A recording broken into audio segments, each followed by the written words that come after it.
Hey everybody, welcome back to History Student Reacts. Today we'll be watching the second half of Tecumseh and the Native American Resistance by Kings and Generals.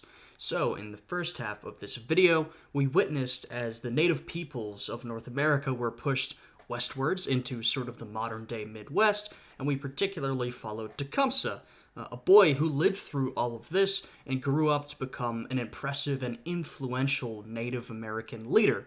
We saw as he developed his idea of an independent Native American nation that would be free from white colonizers that he had been fighting his entire life. Last time we ended with failed negotiations between Tecumseh and William Henry Harrison. He will be an important character in this part too, and we're sort of on the brink of additional warfare. I mean, Tecumseh's been fighting his entire life, but we're closing in on the War of 1812. So I'm excited to get into this one. If you guys end up enjoying this video, I'd appreciate it if you would check out the Patreon or channel memberships, which you can find down below, and that will give you access to exclusive reaction content. Anyway, with all of that out of the way, let's jump right into this reaction.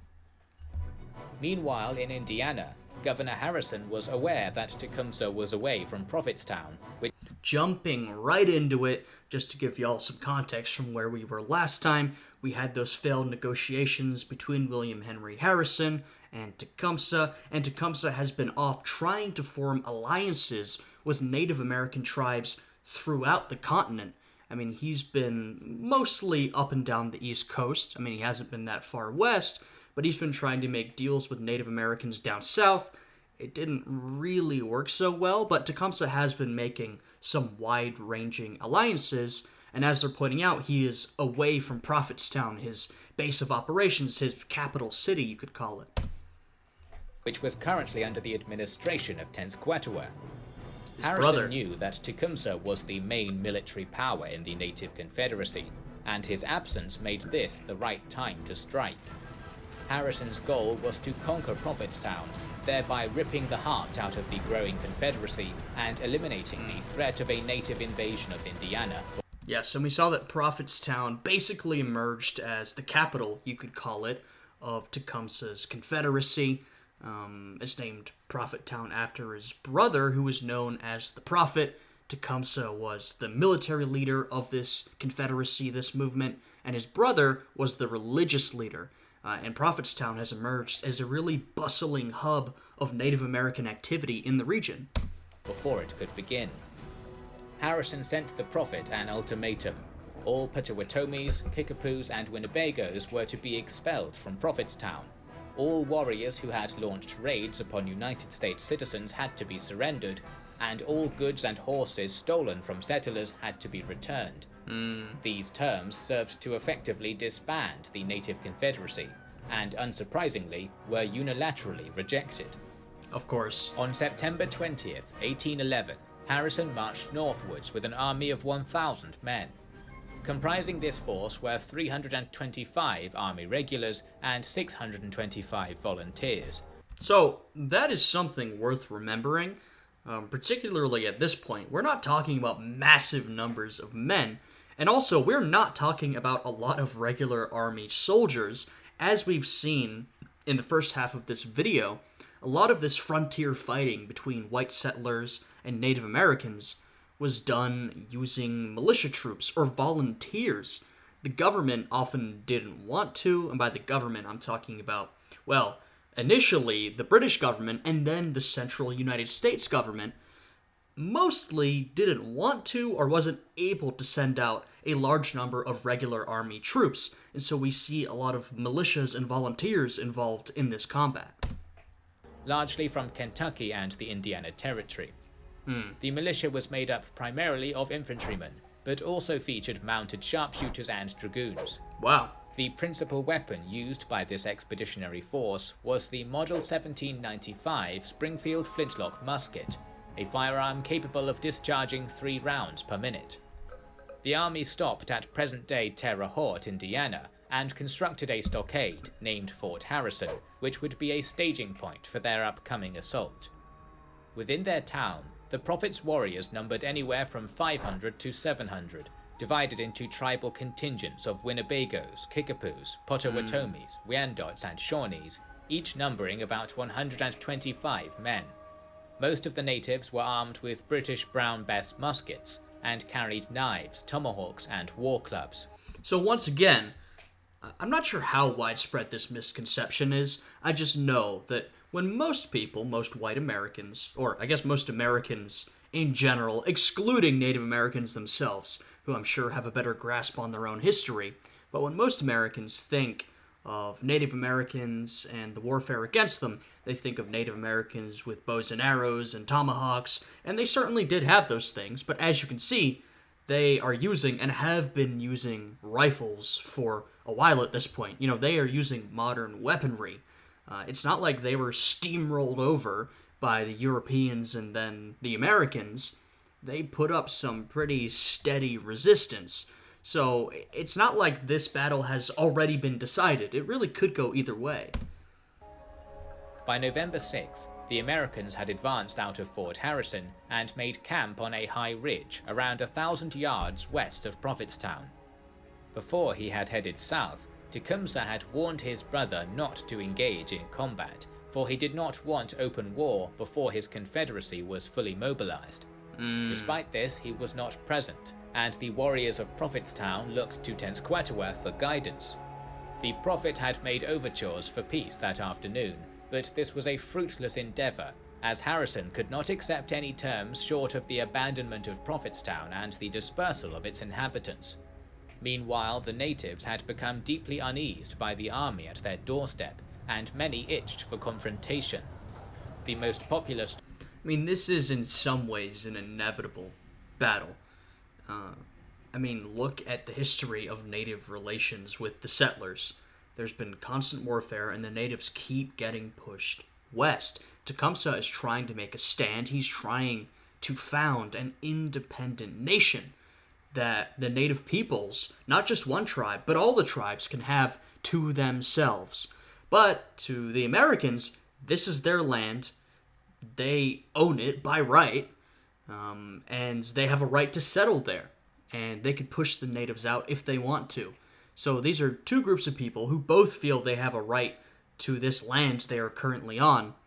It's going to end up in conflict, and that is true for the history of native relations with settlers. There's always this kind of conflict.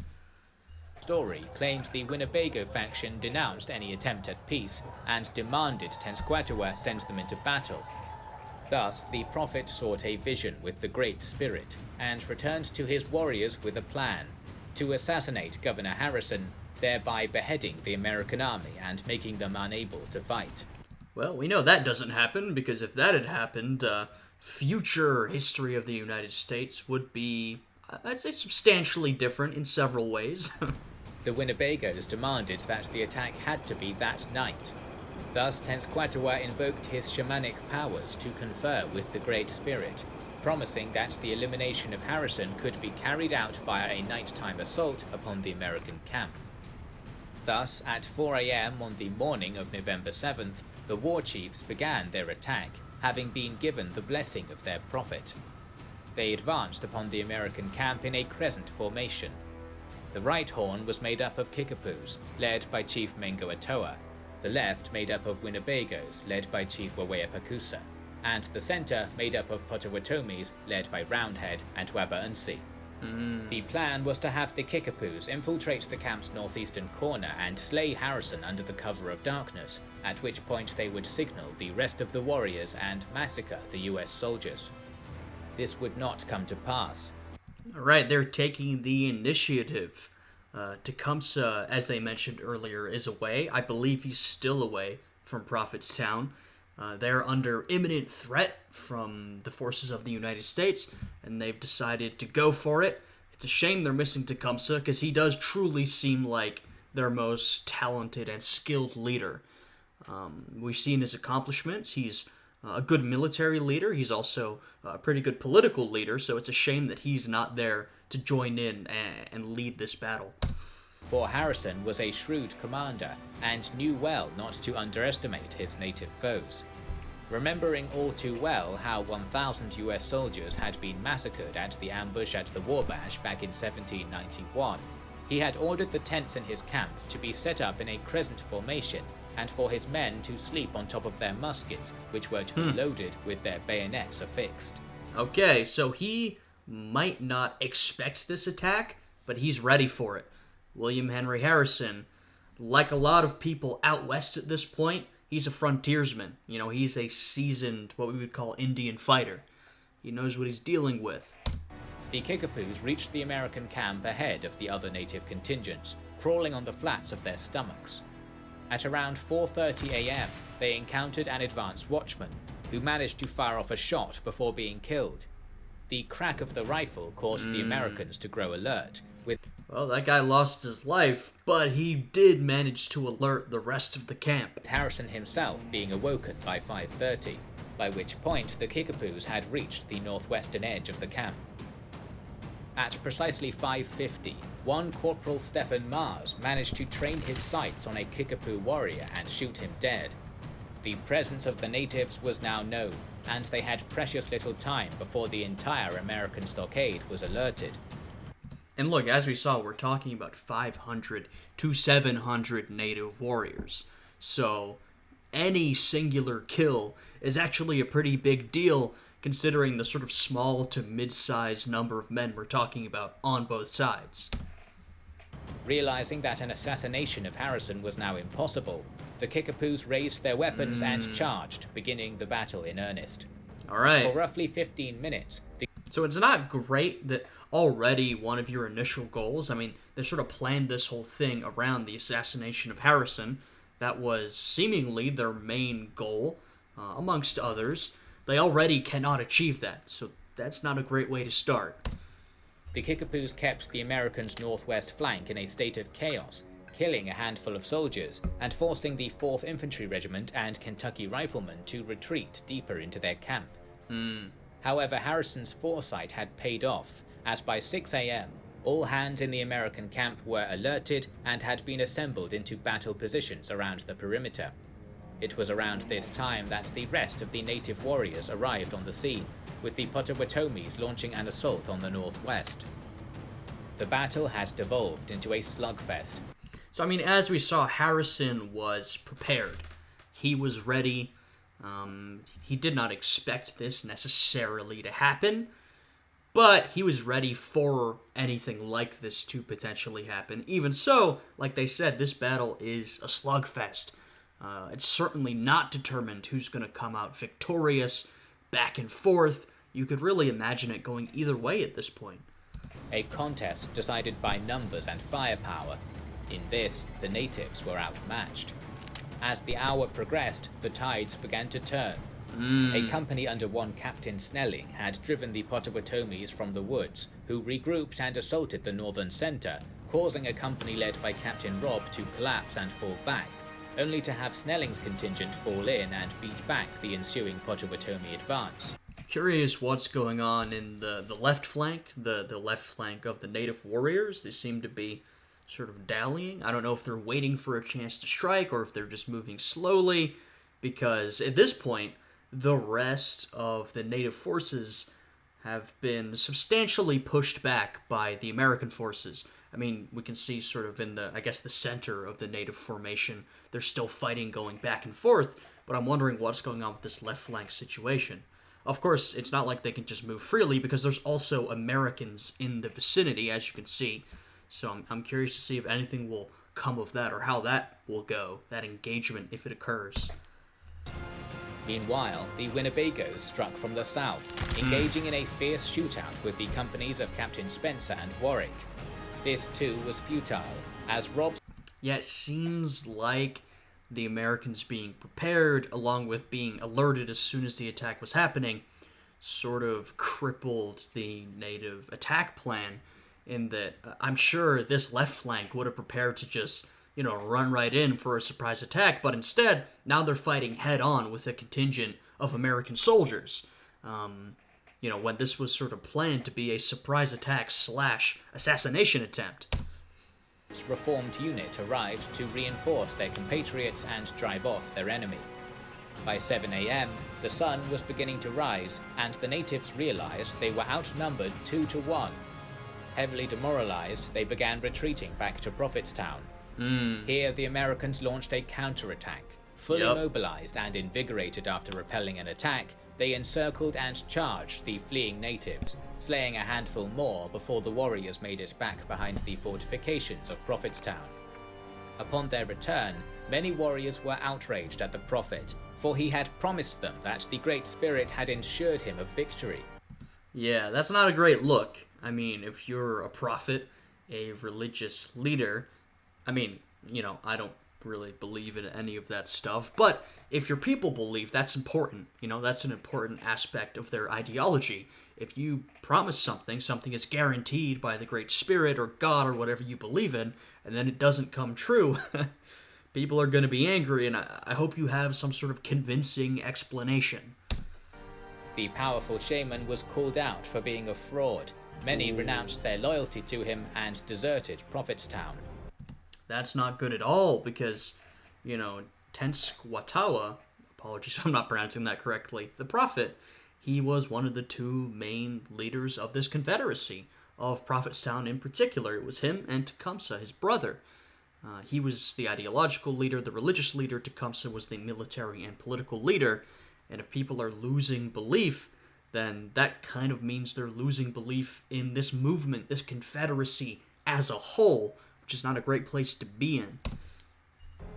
Tenskwatawa made desperate pleas to have them stand and fight, but they fell upon deaf ears. The next morning, the American troops marched into Prophetstown to find it had been abandoned and burned it to the ground. Wow. The Prophet, who had laid the groundwork of Tecumseh's confederacy, had lost almost all his influence. The town that served as the heart of native unity had been burned down. This was a harsh blow to the native resistance. Yeah, this is not a great start for Tecumseh. He was away conducting other business, his capital has been burned to the ground, and his brother has lost most of his influence. This is a massive blow to native resistance, a pretty damn bad way to start. But it was not the end. Tecumseh himself still had power, for chieftains of many tribes were still loyal to him. In the face of this setback, he was forced to turn to an old ally against the American threat, the British Empire. Oh, yes. And look, I mentioned this last time. It's not like Tecumseh loves the British or anything. He would rather there were, none of these settlers, these colonizers around, But he's a smart man. He recognizes the situation he's in, and he recognizes that, well, if he wants victory, he's probably going to have to play one colonial power off the other. And he's decided that, and, we saw him decide this before, it was better to side with the British than the Americans. And a lot of native tribes made this decision. Some native tribes sided with the United States, but I think more often than not, most of these native tribes would rather side with the Brits, who treated them better than the expanding United States. That's not to say they treated them well, but if the natives put up enough resistance, the Brits were usually willing to say, or the British government was usually willing to say, all right, this isn't worth it. It's not worth it to fight these natives. Have your land. Whereas, as you can see with the Americans, they were continually pushing westward. It didn't matter how much of a resistance was put up, the Americans would keep pushing and keep fighting. And so, no great love for the British, but a better option in this case, and a necessary option to fight back against the Americans. On June 17, 1812, the United States Senate voted narrowly in favor of armed conflict with Great Britain. This war had been a long time coming. As a certain Napoleon Bonaparte had been conquering across Europe, the British had imposed themselves upon US sovereignty, embargoing American trade with France and her allies, while kidnapping sailors off American ships.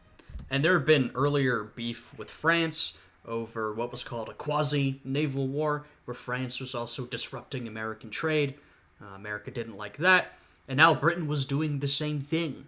Britain was disrupting American trade. They didn't want the America was trying to stay neutral in this conflict. France didn't want them to stay neutral. They wanted them to side with them. And Britain didn't want them to stay neutral. They also wanted American allegiance.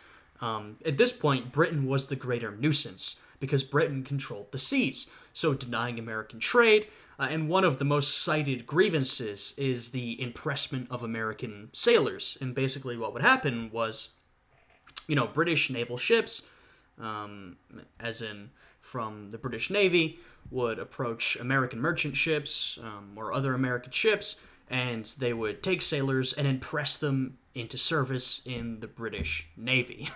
They would say, "You're not really an American, you're a Brit. Come and serve your Navy." And the thing was, a lot of those sailors on American ships were Brits, right? And they were trying to hide from naval service by claiming to be American. But there were also a lot of innocent random Americans pressed into naval service. Of course, that was not very fondly looked upon by the American government. Additionally, as we saw last time, the Brits continually funded native resistance against the expanding U.S. They would give native tribes resources and weapons so that they continued to fight the United States. So basically, Britain was not really treating the young United States with the respect an independent country deserved, or at least that's how the United States felt. They were treating them as a little brother, as maybe not a colony, but definitely not an independent country. And so the U.S. wanted to reassert its independence against Great Britain because of all of these different things. To supplement the Royal Navy's perpetual need for manpower. But these were not the real causes of the war. For decades, the British Empire had been empowering native tribes on the... Exactly, and they're making the same points that I did. This is a very important one. US frontier to resist American expansion. Indeed, most of the muskets used by Tecumseh's warriors were British manufactured. For the warhawks in Washington, this provided the excuse needed to pursue American territorial expansion, first by annexing British Canada, then by expanding deeper into the lands of the native tribes on their western frontier. One of the main obstacles preventing American expansionism was still alive and well. Tecumseh had never stopped preparing for war. Yeah, and keep in mind, we're looking at this map of the US and seeing all this territory they control. But keep in mind, in reality, America does not control most of this territory. They've only recently purchased it off of France, and you can see where Tecumseh is located. Like I said, the modern-day Midwest. America doesn't even have control of that. They're having to fight tooth and nail with a bunch of Native Americans to gain control of that territory.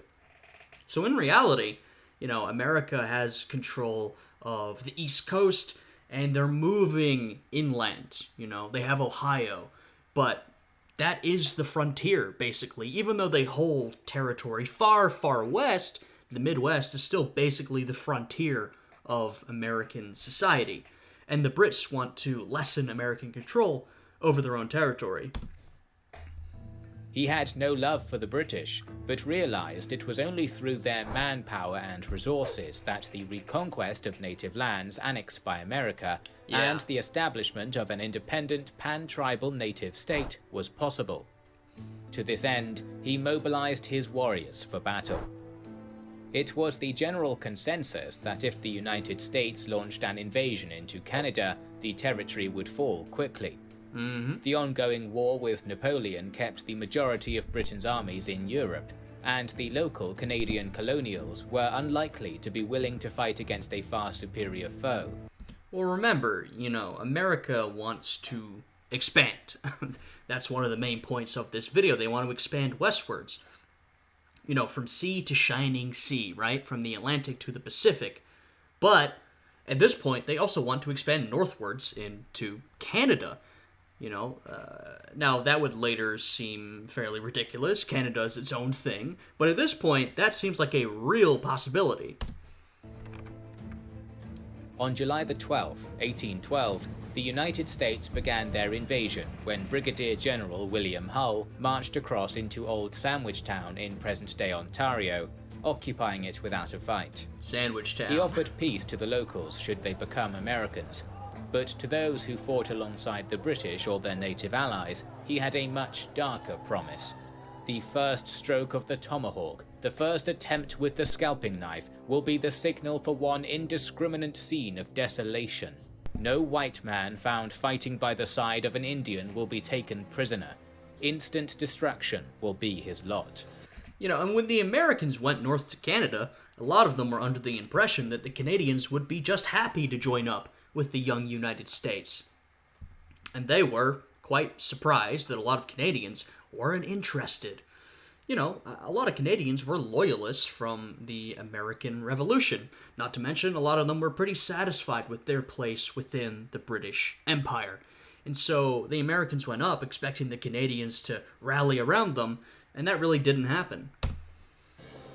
However, Hull proved to be an ineffective general. The main British garrison in the region was isolated in nearby Fort Malden, but Hull refused to strike, instead holding position in Sandwich Town while obsessing over his supply lines across the Detroit River. Come on, man. On July 17th, 700 native warriors of the Great Lakes nations arrived at Fort St. Joseph on the shores of the Huron to join the British cause. The local British commander had only 50 redcoats under his charge, but empowered by his new allies, he swooped down into Michigan and besieged nearby Fort Mackinac. And you could see how important the Native Americans are in this conflict. The War of 1812 is usually framed as United States versus Great Britain. Just like the American Revolution. And that's true, but just like I mentioned last time regarding the Revolution and the War of 1812, people often forget about Native involvement. Native Americans were extremely important. An instance like this, this British force has almost no British soldiers. It's mainly composed of native soldiers, native fighters.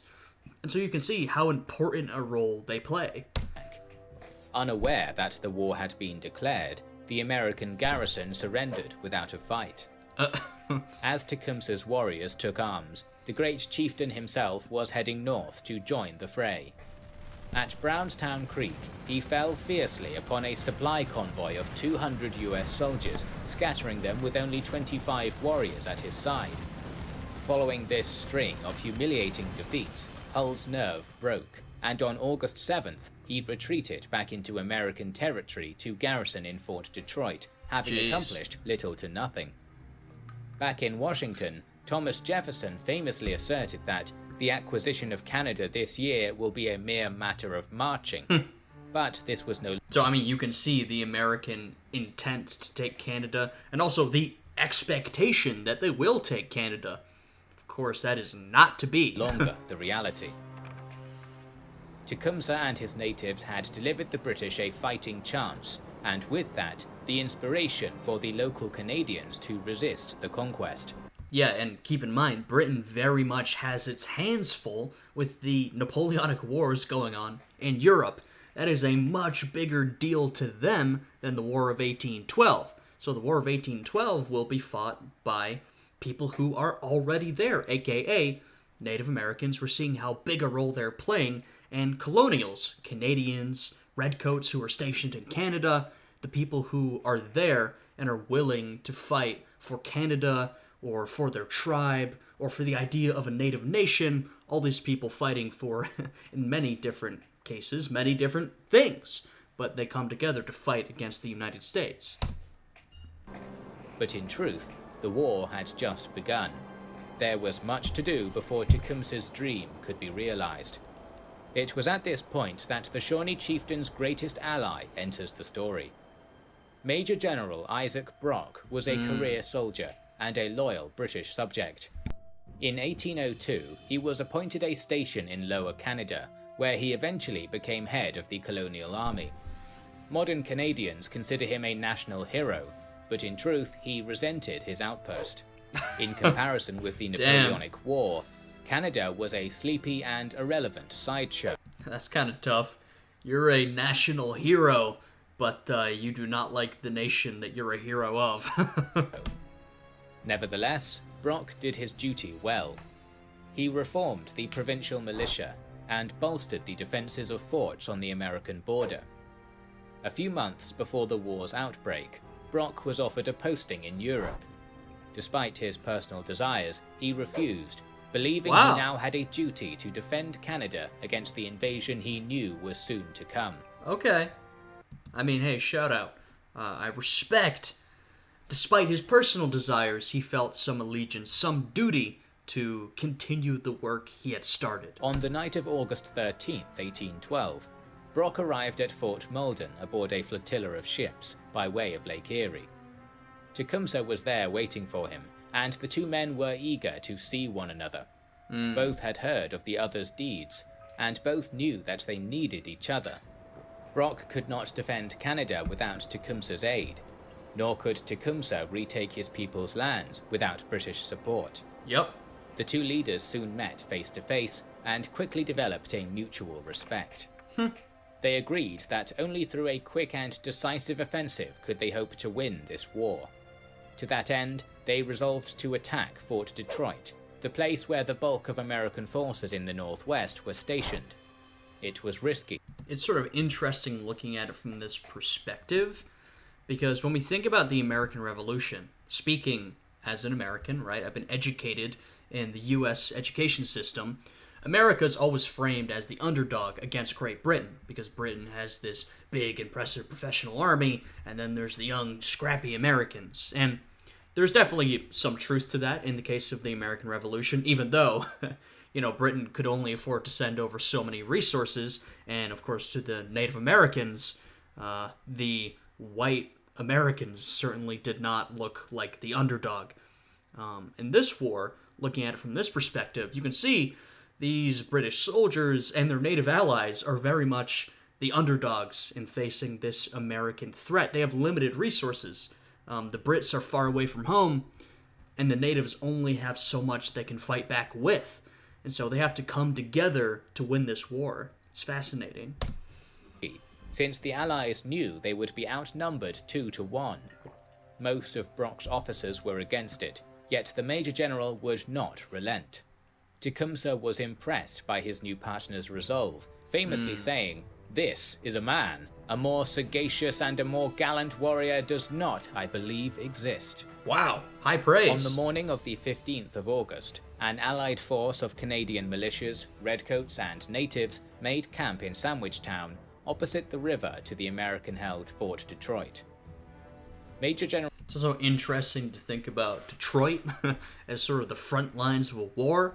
But, of course, it was, and it had been, with the British and the French as well. I mean, that's a French name, Detroit, Fort Detroit. I'm sure the French pronounce it differently. Same thing as, say, Pittsburgh, with Fort Pitt, which had been Fort Duquesne. That was once a front line between the British and the French. So it's interesting to think about these places, which are, in the Midwest, very much the interior of the United States, being front lines of these important wars with foreign powers. General Brock commanded a force about 700 strong, while Tecumseh and his warriors numbered around 600. Meanwhile, General Hull had 2,500 men garrisoned inside his well-fortified walls. Okay, Hull really shouldn't lose this. He's got a lot of men. He's got the defensive position. So he should win this battle. I don't know how it's going to go, though. Double the number of his opponent. Yeah. Brock wrote a letter to his American adversary, demanding his immediate surrender, saying, "It is far from my inclination to join in a war of extermination, but you must be aware that the numerous body of Indians who have attached themselves to my troops will be beyond my control the moment the contest commences." That's a threat, by the way. If we weren't all clear, Brock is sending a threat to the Americans, who, of course, the Americans have been fighting frontier wars against the natives for years and have developed a healthy fear of native fighters. Brock is saying, look, man, I can't control these guys. Who knows what they'll do if we get into a battle. I don't want to exterminate you guys, but I can't promise anything. Yikes. In truth, Tecumseh was no butcher, and in fact abhorred unnecessary killing. But through captured intelligence, he and Brock both knew that General Hull was terrified of native warriors, and that like I said, as were a lot of Americans living in the frontier. The fear of a savage massacre may be enough to break him. yet still no surrender came. The following night, Brock began to ferry I mean, Hull does seem like a rather unstable and emotional fellow, so I think it was probably a good thing to try. his troops across the river. The British opened fire with their 3 heavy cannons and 2 mortars to cover the crossing. Hull ordered his 24-pounders to return fire. Neither side managed to inflict much damage upon the other, but on the morning of the 16th, a cannonball struck the fort's mess hall and killed 2 Americans. Upon crossing the river, Brock organized his troops into 2 rows a mile out from the fortress walls, boldly placing himself at the front of the line.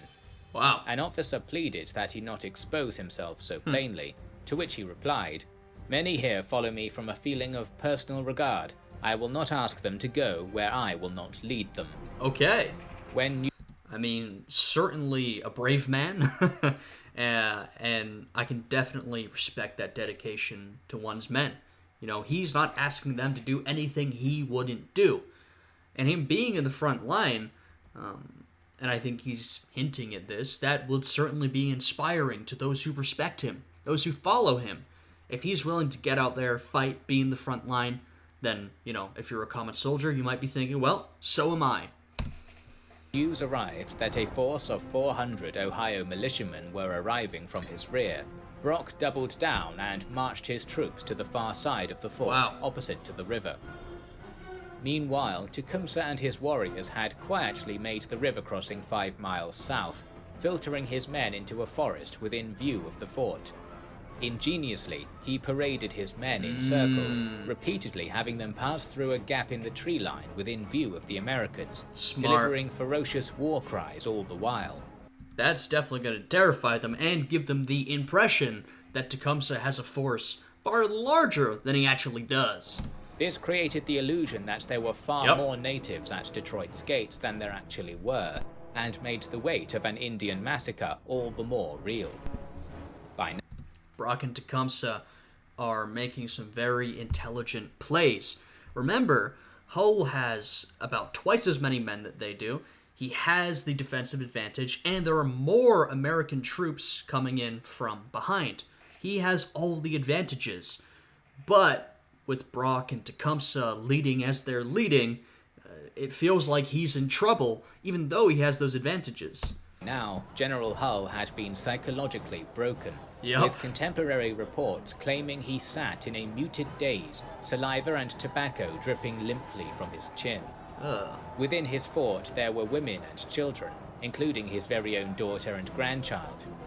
The man had never had the will of a soldier, and No, we've seen that. I mean, he invaded Canada, made a speech, retreated after a couple of losses. Like I said, he's clearly not so stable, he's emotional, he's probably not the type of fella you would call courageous.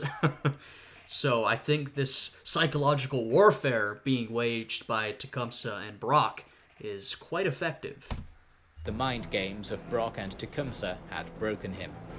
After only a few hours of siege, the gates opened, and Hull's own son rode out, bearing a white flag.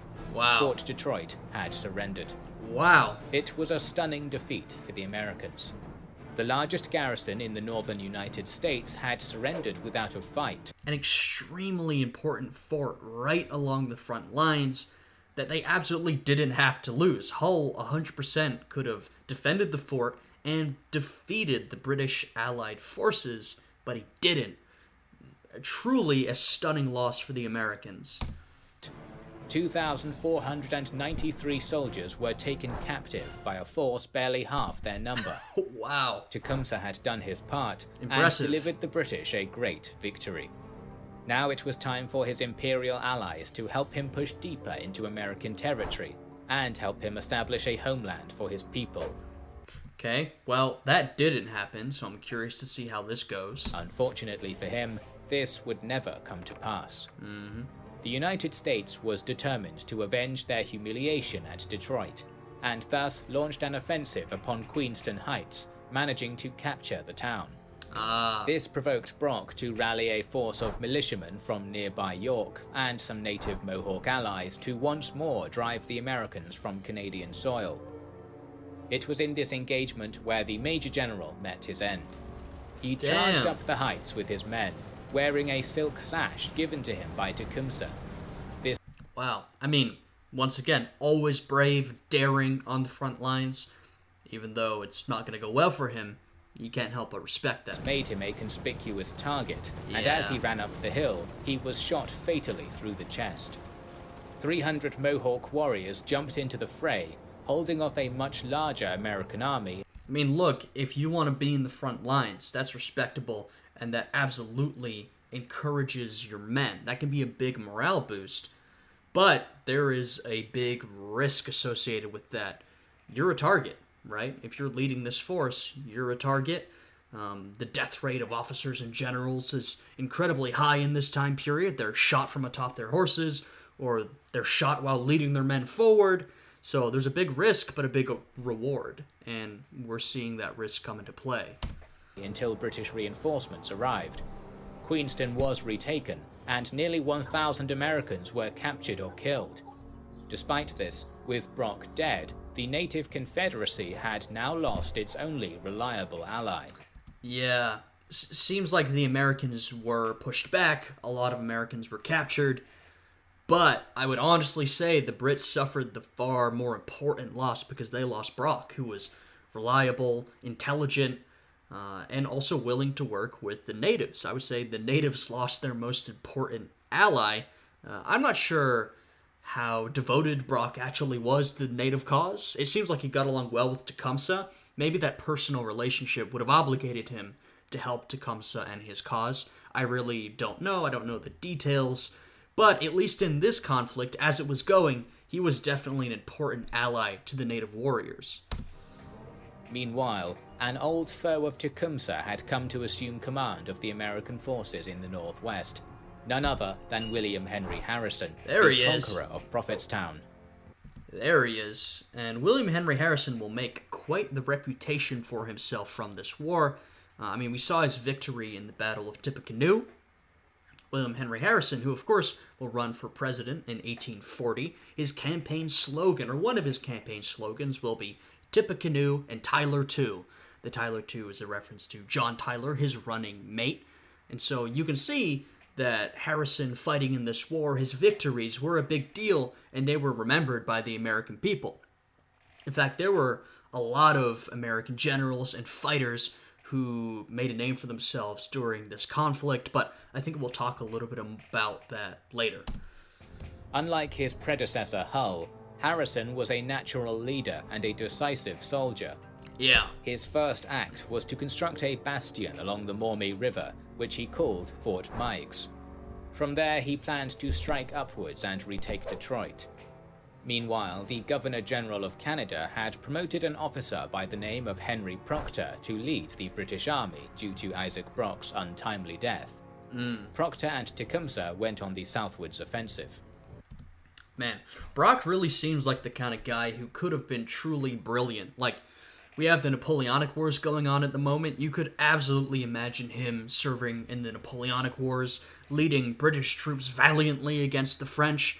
He definitely fits into that archetype. Unfortunately, he hasn't made it. And so the Brits and their native allies now have to deal with that loss of leadership.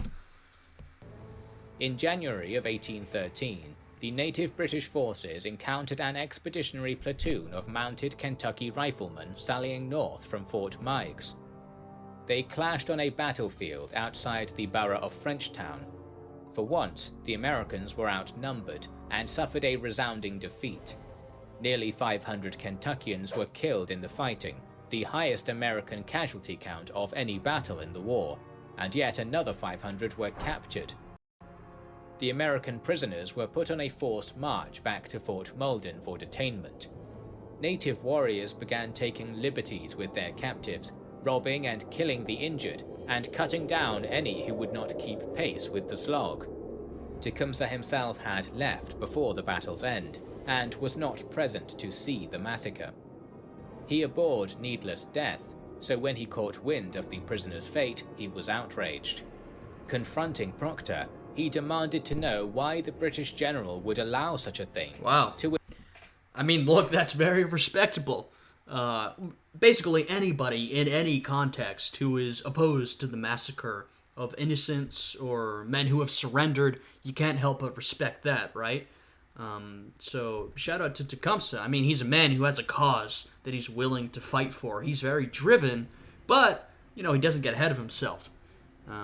He doesn't want to commit or be involved in these atrocities. That's very respectable. Which Proctor snidely replied that Tecumseh's natives were impossible to control. At this, the chieftain replied temperously, "Begone, you are unfit to command. Go and put on petticoats." Damn. From there, cracks. That's pretty funny. But the point Tecumseh is making, the Brits are saying, "Oh, we can't control your natives, they're out of control." Tecumseh's saying, "I can control them, I don't let them do this kind of stuff, so why are you letting them?" And obviously, it seems pretty clear to me that the Brits were complicit in this. I doubt it's that the native fighters couldn't be controlled. It's probably more that the British officers just sort of let it happen. Continued to form in Tecumseh's tenuous alliance with the British. With Brock, the chieftain had built a strong rapport, but he had no such respect for Proctor, who refused to fight the war on the natives' terms, as Brock had. Meanwhile, the Americans would remember the massacre at Frenchtown.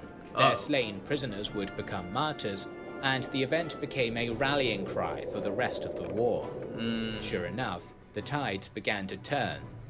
In the spring of 1813, Tecumseh convinced a begrudging Proctor into launching a joint assault upon Fort Meigs. Twice a force of 1,200 natives and 900 British soldiers laid siege to the fort, but twice Harrison managed to repel them. Yeah, regardless of what else you think about Henry Harrison, he was a fighter, right? He is not Hull. He is willing to actually hold out and fight for the territory he's holding, despite suffering heavy casualties. As more Americans fell into British captivity during these battles, Tecumseh continued to prevent massacres as much as he could. It is because of this that many Americans to this day regard him with the respect befitting a noble foe. Yeah, I can't remember if I learned about how magnanimous he was in high school, but we certainly, or I'm just talking about the way I learned about this conflict, we certainly didn't learn about Tecumseh as a bad guy. We kind of more learn about the British as bad guys. They were not framed very positively. But the natives, and we're talking about Tecumseh in particular, he was not framed as any sort of villain. I think we did see him as a pretty courageous warrior fighting for his people. And maybe that's because of these actions that he's been remembered more fondly. The failing relationship between Tecumseh and his allies was further exacerbated when the United States won a decisive naval engagement in September of 1813. In Lake Erie. It's pretty remarkable that Lake Erie had such importance at the time in this warfare. Also, the Erie Canal would be very important, just because today, Lake Erie, there's not much going on in that area. I know, I've been up there. It certainly does not hold that sort of importance these days. The Battle of Put-in Bay put the entirety of Lake Erie in American hands and cut off British supply lines, forcing them to abandon Fort Malden and Fort Detroit, thereby erasing all the victories won by Tecumseh and Brock a year earlier. Damn. With winter looming. Yeah, it seems like it's a real shame for the natives and the Brits that Brock died. Proctor is not nearly the leader that Brock was. And once again, I don't necessarily know what Brock's motivations were. I don't know how devoted he was to his native allies, but he was certainly devoted to his position, defending British territory in Canada, and it seems like he had a good relationship with Tecumseh and the native fighters. Really a pretty devastating loss for their cause that Brock was killed. General Proctor retreated eastward, banking on the fact that Harrison would not pursue him through the winter snows. I do now see why Brock is seen as sort of a Canadian national hero, even though he was initially not very happy about his posting. This enraged Tecumseh, for the Shawnee chieftain still wanted to go on the offensive. He felt betrayed. Yeah, I would take Tecumseh's advice over Proctor's. I think Tecumseh's certainly proven himself as a more capable warrior, and leader than Proctor has, to be honest. After all, he had delivered the British several victories in their war, only to receive no aid in return for it. Yep. As it turned out. And this is why I said earlier, it's not like Tecumseh and the natives have any particular love for the Brits. The Brits usually don't treat them well either. They're just going, I guess you could call it the lesser of two evils. They're going with the colonial power that they believe will best protect their position. The Americans are certainly not the colonial power to go with. They keep pushing the natives westwards, so they figure they have to side with the Brits. But there is really no love there, and you can see why with this sort of dismissive treatment by Proctor. Proctor's gamble was incorrect. Harrison was all too willing to risk a winter campaign to press his advantage. After retaking Fort Detroit, the American general marched eastwards to pursue the British forces. Harrison Still, is in Hull. Proctor continued to withdraw, much to the disgust of Tecumseh, who now realized that his unreliable ally could not be further removed from the gallantry and bravery of Brock. And now they're back into Canadian territory. They had managed to push the Americans so far, that devastating loss at Fort Detroit, and now Harrison's pushed it all the way back into Canadian territory. Reluctantly, the Shawnee took his warriors and joined the British retreat. But soon he had had enough. Realizing there was no end to Proctor's timidity, Tecumseh stood before the general and put his foot in the earth, issuing him an ultimatum. The British would withdraw no further, or the alliance between them and his native confederacy was over. In declaring this, Tecumseh had said choice words that would go down in history. Our lives are in the hands of the Great Spirit. We are determined to defend our lands, and if it be his will, we wish to leave our bones upon them. With his hand being forced, Proctor agreed to face Harrison's army. Yeah, and Proctor doesn't have much of a choice. We've already seen how important Tecumseh has been to the British resistance against the Americans. Without the natives, the Brits are in a whole lot of trouble. And so Tecumseh's putting his foot down and saying, we're going to leave unless we stand and fight. Proctor doesn't have much other choice. Tecumseh has forced his hand. He has to fight. He chose to make his stand on the banks of the Canadian River Thames near Moraviantown, a village of Christian Delawares. Proctor's 900 men lined themselves in rows perpendicular to the river. Exhausted and starving from their forced march, the Redcoats were in no state to fight.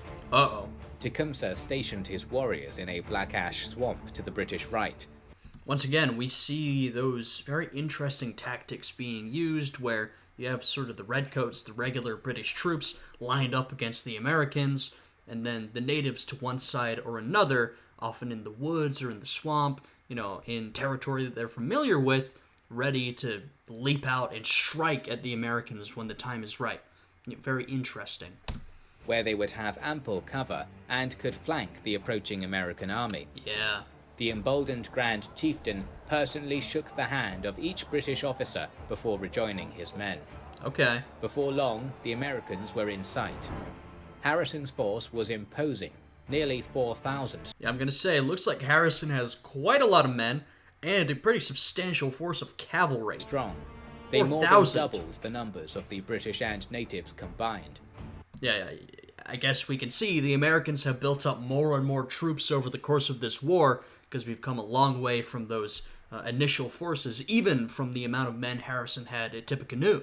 Proctor had made no attempt to build earthworks to fortify his position, and so the plains between him and the Americans remained entirely uncontested.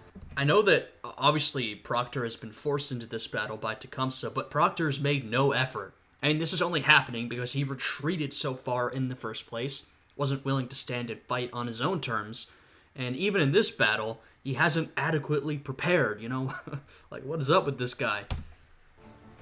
Harrison knew that the best way to break his enemy was to move fast and strike hard, much like he had done at Prophetstown 2 years earlier.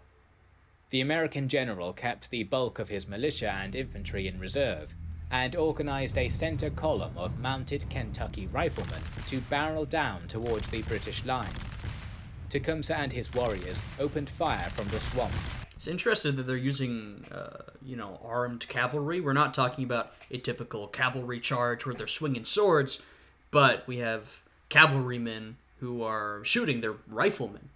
Interesting strategy. But were unable to stop the cavalry from thundering into their redcoat allies. This devastating charge broke the British morale. Gripped by panic, they didn't really want to fight in the first place. They had been retreating. Proctor's not inspiring any sort of morale, so I'm not really surprised that this American charge completely broke them. They broke formation and scattered, offering only a token resistance through disorganized and scattered gunfire. General Proctor fled the field with 250 of his men, while the remaining 600 British soldiers were either captured or cut down. When Tecumseh was young, he had taken an oath to never again flee in the face of battle. Even now, with his allies abandoning him and outnumbered 8-1 by his enemy, he would uphold that oath. I mean, look, I guess I can respect that. I don't know if it's the smartest thing to do, fight on even when you know you've lost, but to look at it from another perspective, what else is he going to do? What, keep retreating with the Brits? First off, the alliance is probably tarnished after Tecumseh forced Proctor's hand, forced him to fight, and the battle has gone badly. I'm 100% sure Proctor would blame Tecumseh for that, even though it's not his fault. Proctor doesn't really want to help Tecumseh anyway, so does he really have a whole lot of other options? I don't think so, honestly. Entrenched deep in the swamps, the natives fought on without British aid. Harrison ordered his Kentucky cavalry. Even so, I think it might have been a better idea to retreat and live to fight another day, because while I don't think Tecumseh has a lot of other options, you can always find another option. It's probably always better to try and keep yourself alive, keep your men alive, so you can try anything else in the future. But I don't know. To break their lines, but their initial charge was cut down by a fusillade of native gunfire. From there, the battle devolved into a drawn-out shootout, with both sides trading fire amidst the cover of the swampy thicket. It is here, in a battlefield of smoky air and muddy mire, that the story of Tecumseh ends. As the chaotic shootout continued, an American soldier managed to train his sights on the proud Shawnee chieftain and shoot him through the chest. Tecumseh was killed immediately upon the impact. It didn't take long for news of Tecumseh's death to spread among the native warriors. And I'm sure we're going to see the aftermath, but we saw how badly the death of Brock affected the British side in the War of 1812, at least at this point. Eventually, the Brits will be able to devote more resources, but at this point, it's still very much this colonial conflict. Brock dying was really terrible for the Brits and their native allies. I imagine, and I think we're about to see this, Tecumseh dying will have a similar effect. I mean, he was the charismatic, dynamic, skilled leader of this native coalition. With him gone, who else can take up that mantle? He's really a pretty unique guy, a really impressive leader, and I imagine things will begin to crumble without him. Deeply demoralized by this, and afeared by the rest of Harrison's army descending upon them, they fled the battlefield and scattered. The Battle of the Thames was a decisive victory for the Americans, and spelled the end of the great native coalition. Tecumseh had been the glue that bound them together. No other warrior among them had as much respect from so many diverse tribes. After the engagement at Moravian Town, many individual chieftains surrendered to Governor Harrison and returned to their homes, beholden to the will of the United States. There would be no more United Native Front, and no more attempts to form a united indigenous nation on North American soil. And it's a shame because, look, the warfare between the natives and, the American settlers will continue for a long time after this. There will be still a lot of frontier fighting that will be pushed further and further westwards. But, at least to me, from my knowledge, I'm not too familiar on this history, it seems like this was probably the last great chance the Native Americans, sort of as a whole, had to form some sort of independent nation and declare some sort of autonomy from the United States. I really don't think there will be a chance this close ever again. I might be wrong. Maybe some of you can correct me. But I think, this is kind of it. Like I said, the fighting will continue for years and years and years, but really not to this scale, this magnitude. So it's really a shame it ended like this. The confederacy that Tecumseh had spent so many years building in life inevitably dissolved with his death. So much effort, so much progress. I mean, I really do think Tecumseh had made a lot of progress. His goals were extremely ambitious, and if he had lived, I'm not sure if he would have achieved them. I think the Americans would have kept pushing westwards, but I think Tecumseh was the guy to put up that kind of resistance, and, he might have been able to achieve more if he had lived, but you can't really say. We don't know. It's a counterfactual. I don't know. The War of 1812 would rage on for another 2 years after Tecumseh's passing, but native warriors no longer played a major role. Yeah. Both British and American armies scored later victories, with the British sacking the capital of Washington, and the Americans winning an iconic engagement at New Orleans. Yes. The Americans took York. I believe they burned down the Capitol, or the Capitol building, or whatever. York became Toronto, right? And then the Brits responded and burned down the White House. So sort of this tit for tat. The Brits were able to send more resources later in the war, but it wasn't really enough for them to gain a victory. The war sort of ended at a stalemate. Then we have that very important battle at New Orleans. And who was the victor there? The Americans, led by Andrew Jackson. This is one of the people I was referring to when I said a lot of American politicians made their name in this conflict. Andrew Jackson won this very impressive battle at New Orleans, which in fact occurred after the war was over. Britain and America had already signed a peace treaty. It just took a long time to reach Jackson. It had a lot of territory to travel before it reached where he was at. And so they fought this decisive battle. The Americans decisively beat the British, and it was this big propaganda win, this big American patriotic victory, and Jackson was remembered very fondly for that. And like William Henry Harrison, this victory was one of the things that he sort of rode on to win the presidency. The war ended in stalemate. The British had successfully defended their territory, while the Americans had asserted their sovereignty. Canada would not be annexed, and America would no longer have their economic and territorial interests imposed upon. Yeah, there are some interesting outcomes of this war, and they basically mentioned them. One is that Canada would no longer be threatened, for the most part, by the United States. There were other instances in the future, but Canada's autonomy from the US was mostly assured. And so this is sort of a big W for our Canadians, right? It's also a big W for the United States. The War of 1812 is sort of seen as America reasserting its independence against Britain, and that's basically what happened. We had the Revolutionary War. The 13 colonies asserted their independence, which Britain recognized, but it sort of treated them as less than an equal, right? Treated them as a bit of a pseudo-colony, not respecting their independence or their autonomy. After the War of 1812, Britain respected the U.S. as its own independent country. They say it ended up as a stalemate between the Americans and the British. I would say that's basically true, but what we basically got was some winners and some losers. I would say America was a winner, secured its independence.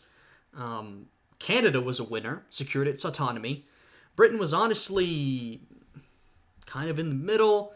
They didn't really gain too much. They didn't really lose too much, They had to stop abusing the United States, but the United States also stopped trying to take over Canada.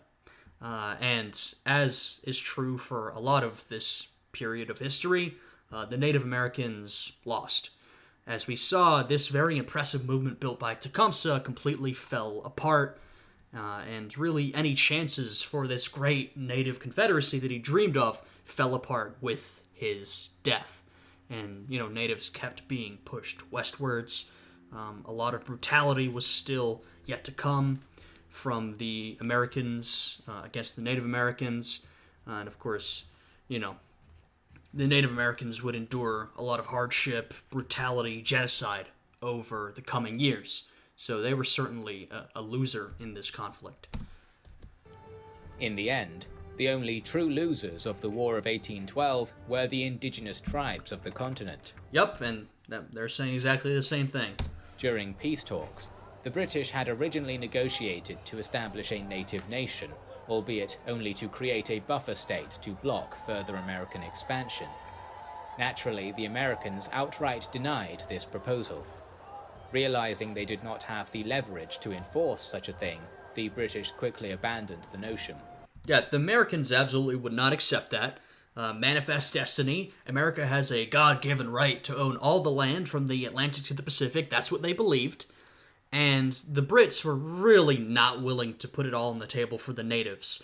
There were some rare Brits, like Brock, who were more willing to work with the Native Americans, but in general, I would say the attitude of the British government, the British Empire, was more similar to Proctor. They would use the Native Americans for their own benefit, and if they could help the natives a little bit, then fine, but they were not willing to risk anything to help the natives achieve independence and autonomy. And we can see this here. When the Treaty of Ghent was signed in December of 1814, no provisions existed to stem the tide of American westward expansion, and expand they did. Without a strong leader like Tecumseh to bind them, the indigenous peoples of the American continent were largely helpless to combat the flood of settlers that came to take their lands. And at this point, there's no one that powerful west of America to resist American expansion. New Spain, not a chance. Britain is still on the continent, and there will be some quibbling between America and Britain over the fate of Oregon and the Pacific Northwest, but really, as you can basically see, America's going to be able to just sweep westwards and take all that land. Of course, there's a lot of people on that land, particularly a lot of Native Americans, but they will never be this united again as they were under Tecumseh. There's no firm confederation, state, empire that can block American expansion westwards anymore. The Red Stick Muskogees, who had declared for Tecumseh, fought on for a time, engaging the Americans in the Deep South, but they too were eventually defeated by future President Andrew Jackson in a massacre at Horseshoe Bend. Yep, another brutal battle. Andrew Jackson made his name from the Battle of New Orleans, but much like William Henry Harrison, he also made his name from fighting Native Americans. Horseshoe Bend, I believe Jackson also fought against the Seminoles. So we can really see that these frontier wars against the Native Americans, combined with the War of 1812, because they're very mixed up, this was a way for these frontiersmen Americans, these fighters, these generals, these politicians, to make a name for themselves and gain national recognition. And many of them would later go on to be nationally famous politicians, including, as we've seen, several presidents. In the end, the story of Tecumseh is a tragic tale. A man of remarkable charisma, integrity, bravery, and strength, who spent his whole life fighting for independence and unity, only to have it all taken away upon his death. A tragic tale, one that ended badly for the Native Americans, but don't be mistaken, nothing is inevitable, or almost nothing is inevitable. The natives kept fighting, they fought throughout Tecumseh's life, and Tecumseh presented some serious resistance against American expansion. He was not doomed to fail, that is how it ended up, but, sometimes we see history as inevitable, because we know what happened afterwards. And so we think, well, of course, this is how it was always fated to happen. Not necessarily true. It is a tragic tale, but not one that was necessarily fated to happen, not one that was necessarily inevitable. It might have been. If Tecumseh had lived to fight another day, he might have still been defeated, and, America might have still expanded and did what they did to the natives. I don't know, but maybe something else would have happened. Of course, that isn't what happened, and this is why it's a tragic tale. Even his greatest foe in William Henry Harrison had remarked that this brave warrior had the makings of an emperor. And Yeah. it is easy to wonder what great things he could have done if only he had lived a little longer. Nevertheless, Tecumseh's memory is alive and well today. To the Americans, he was a noble opponent. To Canadians, the savior of their nation. But to the indigenous peoples of North America, he is and always will be, above all things, an icon of resistance. We always have more stories to tell, so make sure you are subscribed to our channel. And Yeah, I mean, I do think Tecumseh is a great, inspiring leader, an icon. He reminds you of a lot of resistance leaders throughout history. Someone who met a tragic end and was unsuccessful by the end of his life, but truly fought an impressive fight, right? So yeah, I'm glad we did this. It's always interesting to look at early American history with the native experience in mind, because I feel like it really is not talked about enough. I've said this several times, in the last video and this one, coming from an American perspective, our history, in terms of how it's taught to us, how it's seen in our culture, our media, is framed from the perspective of the white American settlers. It's framed as America versus Britain and all that, which is true. I'm not saying that stuff isn't true. That all happened. But the Native Americans are often forgotten. And this is why I always try and emphasize that history is not inevitable. The Native Americans put up serious resistance against colonial expansion because that is forgotten. And they're seen as this people who were, wiped out and inevitably couldn't push back and just couldn't make it. But that's really not a good way to look at it, I don't think. I think it's absolutely worth studying Native history to keep these stories alive and remember the actual experiences of the people who were there, because, if you had talked to a lot of Americans at the time, particularly Americans living on the frontier, they would have been concerned about Britain, yes, but probably more concerned about the Native Americans. And, a lot of us have forgotten about that. So that's why I wanted to react to this video. I think it was a good one. I had a good time. If you guys did, I'd appreciate it if you would leave a comment, subscribe, leave a like, check out the Patreon and channel memberships. I hope you guys are having a good day today, and I will see you all again next time. Goodbye.